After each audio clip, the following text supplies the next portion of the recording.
Hey everybody, welcome back to Word from our sponsor. My name is Dave Dietrich. I am your host. As always, our sponsor is God. He's the sponsor of this show. He's also the sponsor of your life.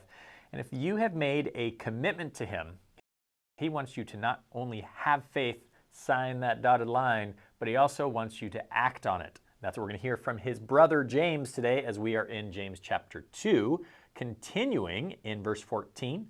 It says, "What good is it, my brothers, if someone says he has faith but does not have works? Can that faith save him?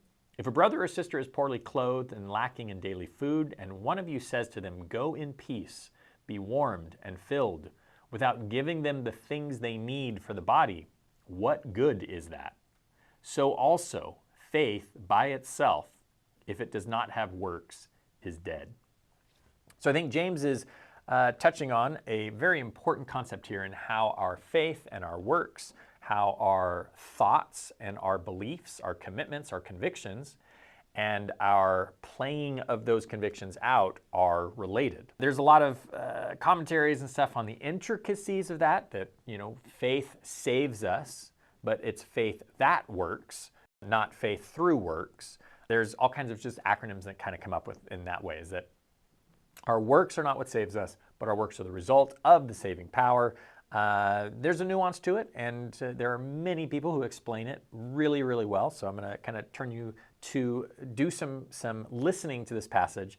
But I want to talk about just the application of that concept in our faith and in our life and just doing self-assessment. All right, so the main concept that James has here is that the thoughts, the convictions, the beliefs that we have, the faith, should result in some sort of change that can be visibly seen, that is action-driven and changes behavior, right? Some sort of behavioral change.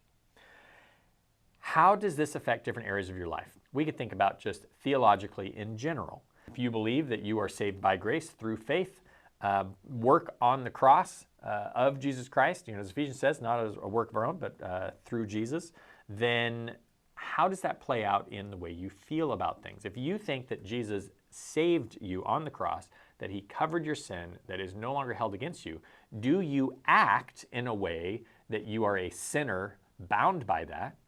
Or do you act in a way that you have been delivered, that you are a victor who is still being attacked, and it's annoying, it's sometimes heartbreaking or painful, but it doesn't identify who you are, nor does it identify or define what you are capable of. Does your conviction and your faith lead to the action that you go out into the world with? Think about the area of evangelism. If you believe that evangelism is important, you have convictions that people should know Christ, that you love Him, but you don't find yourself ever sharing the truth that is within you, never giving an account, then again, do we really believe? Do we really have convictions if they're not resulting in some sort of action that comes out of that? There is a middle ground here that I think is important to discuss. We often have strong convictions that are then derailed by the enemy, and it becomes an attack of some sort, right? If we say, go in peace, be warmed and filled without giving them the things they need for the body, what good is that? Well, why wouldn't we give those things? Is it because we don't have them? It doesn't seem like that would be what James is talking about here. It doesn't seem that there was some sort of lack of capability. It seems as though that this would be somebody who's giving wordplay but never following through with it. Now, he doesn't talk about the reasons for that. One of them could very well be, and I think what he's really getting at is that the faith isn't genuine. So he's saying faith by itself, if it does not have works, is dead. So if you do not have results coming out of it, it's dead faith.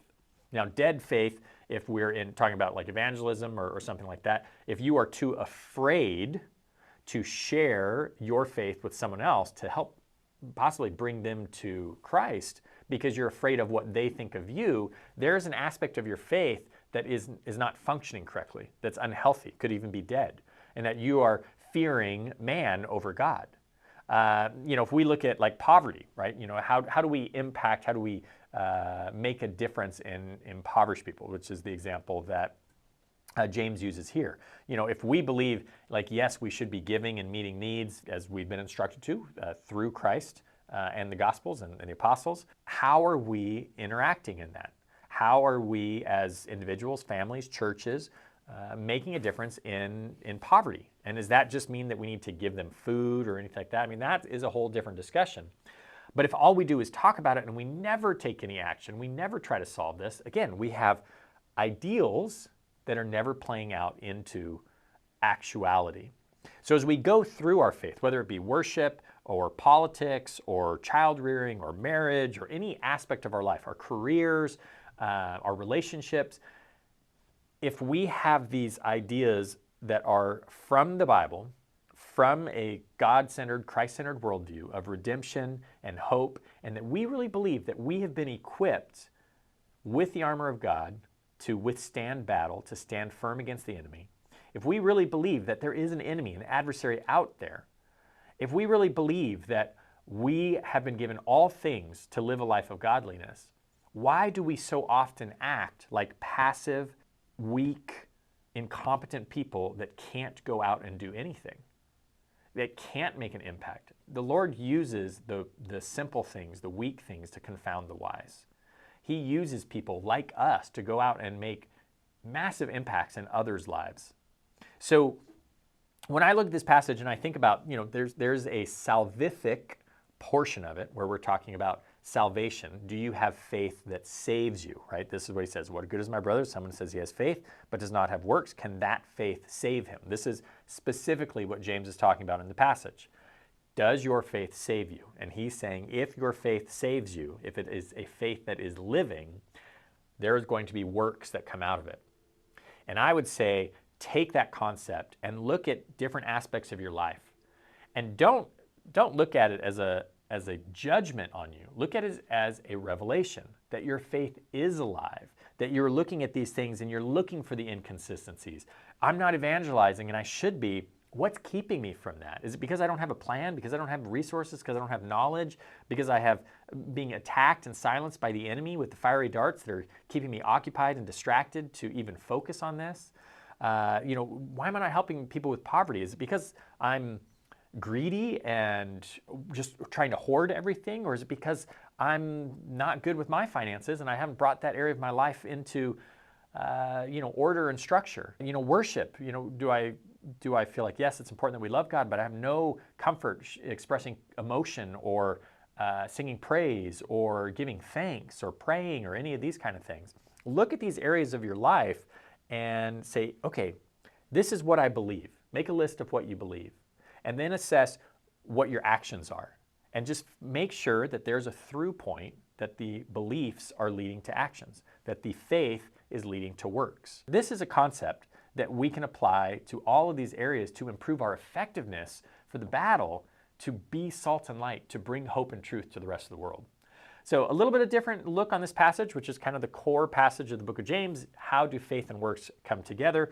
Often talked about as a little bit of a different perspective and applying that philosophical truth that James is talking about to other areas of our life.